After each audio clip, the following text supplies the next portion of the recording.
Friends, welcome to biology for DSC 6th class semester 2. మన చుట్టూ ఉన్న గాలి.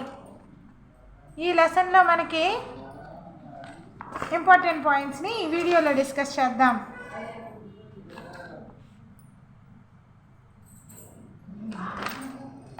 ఇక్కడ మనం పటంలో కనుక చూసినట్లయితే ఖాళీ సీసాతోటి ప్రయోగాలు. నిలువుగా ఖాళీ సీసాని నీటిలో పెడితే ఏమవుతుంది? నీరు సీసాలోనికి ప్రవేశించదు. ఎప్పుడైతే కొంచెం వాల్చి పెట్టామో అప్పుడు గాలి బుడగలు బయటికి రావడం చూడొచ్చు మనం. అది సీసా లోపల ఉన్న గాలి. సీసా ఏమాత్రం ఖాళీగా లేదు, అది పూర్తిగా గాలితో నిండి ఉంది సీసా. అందుకనే మనకి సీసాను తలక్రిందులు చేసినప్పటికీ సీసాలోని నీరు ప్రవేశించలేకపోయింది. ఎందుకనగా గాలి బయటకు రావడానికి స్థలం లేదు. ఎప్పుడైతే మనం సీసాని పక్కకు వంచామో ఆ గాలి సీసా లోపల నుండి బయటికి బుడగల రూపంలో రాగలుగుతుంది. గాలి ఆక్రమించిన ఖాళీ స్థలంలో నీరు నింపబడుతుంది. మన భూమి పలుచని గాలి పొరతో చుట్టబడి ఉంది. ఈ పొర భూమి ఉపరితలం నుండి అనేక కిలోమీటర్ల వరకు విస్తరించి ఉంది. దీనిని వాతావరణం అంటారు. మనం వాతావరణంలో పైకి వెళ్ళే కొద్దీ గాలి పలచబడుతుంది.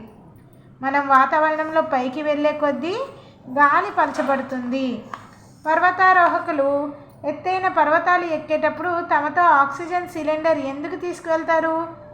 పైన మనం ఏమనుకున్నాం? వాతావరణంలో పైకి వెళ్ళే కొద్దీ గాలి పలచబడుతుంది అనుకున్నాం కదా. అందుకనే పర్వతారోహకులు తమతో పాటు ఆక్సిజన్ సిలిండర్లని తీసుకువెళ్తారు. గాలి దేనితో తయారు చేయబడింది? 18వ శతాబ్దం వరకు ప్రజలు గాలి కేవలం ఒక పదార్థం అని భావించేవారు. పరిశోధనలు అది నిజం కాదని నిరూపించాయి. గాలి అనేక వాయువుల మిశ్రమం. ఈ మిశ్రమంలోని కొన్ని ప్రధాన అంశాల గురించి ఒక్కొక్కటిగా తెలుసుకుందాం. నీటి ఆవిరి. గాలి చల్లని ఉపరితలాన్ని తాకినప్పుడు అది ఘనీభవించడం వలన చల్లని ఉపరితలంపై నీటి బిందువులు ఏర్పడడం మనం చూస్తాం. ప్రకృతిలోని గాలిలో నీటి బిందువులు ఉండడం జలచక్రమునకు చాలా ముఖ్యం. మనం గాలి దేంతో తయారు చేయబడింది అంటే ఫస్ట్ ఒక అంశం ఏంటి? నీటి ఆవిరితో తయారు చేయబడింది. గాలి చల్లని ఉపరితలాన్ని తాకినప్పుడు అది ఘనీభవించడం వలన చల్లని ఉపరితలంపై నీటి బిందువులు ఏర్పడడం చూసాం. ప్రకృతిలోని గాలిలో నీటి బిందువులు ఉండడం జలచక్రమునకు చాలా ముఖ్యం. నెక్స్ట్ గాలిలో అంశం ఏంటి? ఆక్సిజన్ లేదా ఆమ్లజని. ఇక్కడ మనం ఒక కృత్యాన్ని కనుక చూసినట్లయితే గాలిలో ఆక్సిజన్ ఉంటుంది. ఇక్కడ ఈ కృత్యంలో ఏం చేశారు? వెలుగుతున్న కొవ్వొత్తిని గాజు గ్లాసుతో మూసివేస్తే కొవ్వొత్తి ఆరిపోవడం మనం గమనించవచ్చు. అయితే గ్లాసు ముయ్యలేని కొవ్వొత్తి వెలుగుతూనే ఉంటుంది. గాజు పాత్రల్లో మండుటకు సహాయపడే అంశం పరిమితంగా ఉన్నందున కొవ్వొత్తి ఆరిపోయింది. అందుకే ఎక్కువ భాగం మండుతున్న కొవ్వొత్తుల ద్వారా ఉపయోగించబడింది. అయితే మరొక కొవ్వొత్తి గాలి నిరంతరం అందుతుంది. మరొక కొవ్వొత్తికి అంటే బయట ఉంచిన కొవ్వొత్తికి గాలి నిరంతరం అందుతుంది. ఇక్కడ గాజు గ్లాసు బోధించిన కొవ్వొత్తికి గాలి అందదు, పరిమితంగా ఉంటుంది కాబట్టి ఆరిపోతుంది. మండడానికి సహాయపడే గాలిలోని అంశమే ఆక్సిజన్. Next nitrogen. ఇది గాలిలో గల మండుటకు సహాయపడని ఏదో అంశం యొక్క ఉనికిని సూచిస్తుంది. గాలిలో గల ఈ అధిక భాగమే నైట్రోజన్. మండడానికి సహాయపడని వాయువు ఏంటి? నైట్రోజన్. Next carbon dioxide.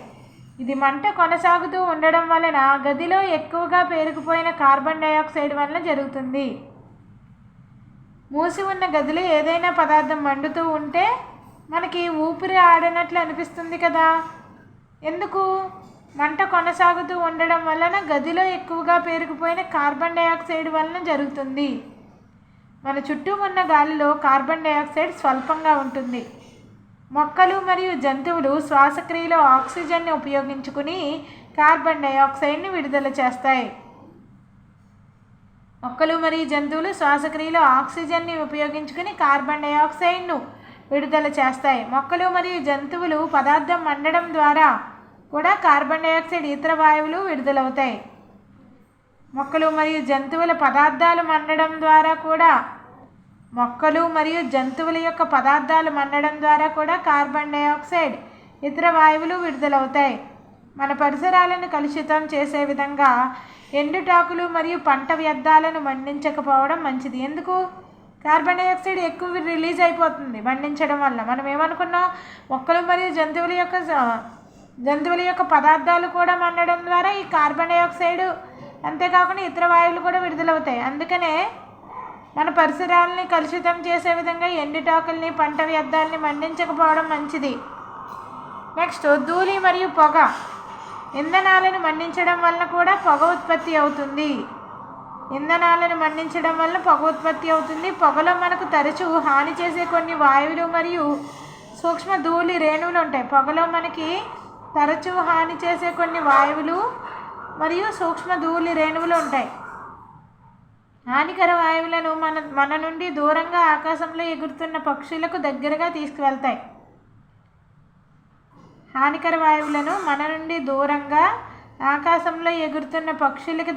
తీసుకువెళ్తాయి.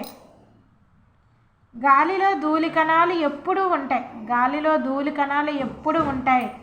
అంటే మనకు కనపడదు కానీ గాలిలో ధూళి కణాలు ఎప్పుడూ ఉంటాయి. ఇక్కడ మనం పటంలో చూడొచ్చు. సూర్యకాంతితో గాలిలో గల ధూళి కణాల ఉనికిని పరిశీలించడం. శీతాకాలంలో కూడా చెట్ల ఆకులు సందుల గుండా ప్రసరిస్తున్న కాంతి కిరణాలలో ఉల్లాసంగా నృత్యం చేస్తున్న ధూళి కణాలు కనిపిస్తాయి. గాలిలో ధూళి కణాలు ఉన్నాయి. గాలిలో గల ధూళి కణాలు ఉనికి ఎప్పటికప్పుడు మరియు ప్రాంతాన్ని బట్టి మారుతూ ఉంటుంది. శ్వాసిస్తున్నప్పుడు మనం ముక్కు రంధ్రాల ద్వారా గాలిని పీల్చుకుంటాం. శ్వాస వ్యవస్థలోనికి ధూళి కణాలు రాకుండా శ్వాస వ్యవస్థ అడ్డుకుంటుంది. నోటి ద్వారా శ్వాసిస్తే ఏమవుతుంది? ధూళి కణాలు నోట్లోకి వెళ్ళిపోతాయి. హానికరమైన ధూళి కణాలు మన శరీరంలోనికి ప్రవేశించవచ్చు నోటి ద్వారా శ్వాసిస్తే. గాలిలో కొన్ని వాయువులు, నీటి ఆవిరి, ధూళి కణాలు ఉంటాయని మనం నిర్ధారించుకోవచ్చు. గాలిలో గల వాయువులలో ప్రధానమైనదేంటి? నైట్రోజన్, ఆక్సిజన్ కొద్ది మొత్తంలో, కార్బన్ డైఆక్సైడ్ మరియు అనేక ఇతర వాయువులు. అయినప్పటికీ గాలి సంఘటన ప్రాంతాలను బట్టి మారుతూ ఉంటుంది.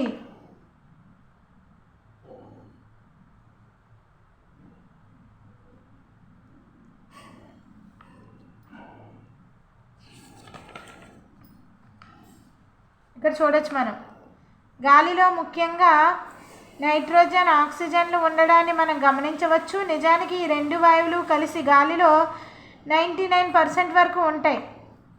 నైట్రోజన్ 78% ఉంటుంది, ఆక్సిజన్ 21%. 99% నైట్రోజన్, ఆక్సిజన్ ఉంటాయి. మిగతా 1% ఏంటి? కార్బన్ డైఆక్సైడ్ మరియు ఇతర వాయువులు, నీటి ఆవిరి ఉంటాయి. 99% నైట్రోజన్, ఆక్సిజన్ కలిపి ఉంటాయి.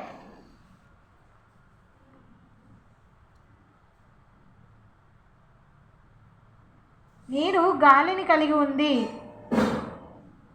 గాలి బుడగలు నీటిలో కరిగి ఉన్న గాలి వలన ఏర్పడతాయి.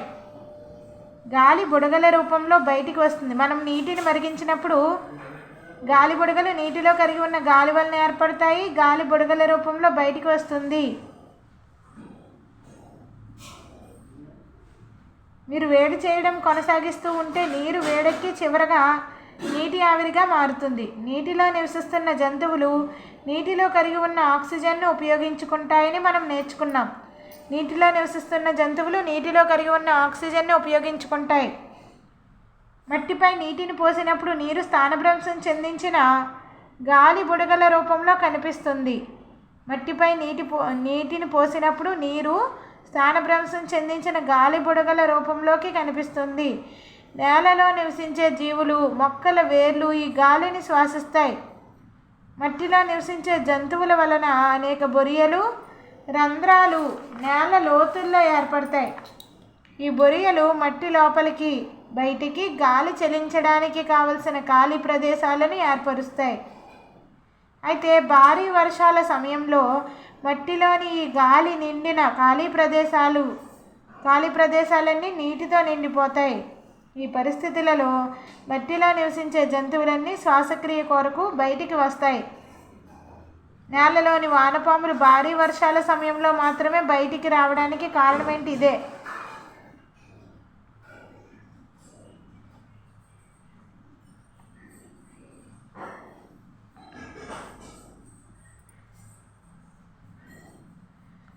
వాతావరణంలోని ఆక్సిజన్ అధిక సంఖ్యలో జీవులు వినియోగిస్తున్నప్పటికీ అది పూర్తిగా అయిపోకపోవడం మనకి ఆశ్చర్యాన్ని కలిగిస్తుంది. వాతావరణంలోని ఆక్సిజన్ ఎలా భర్తీ అవుతుంది?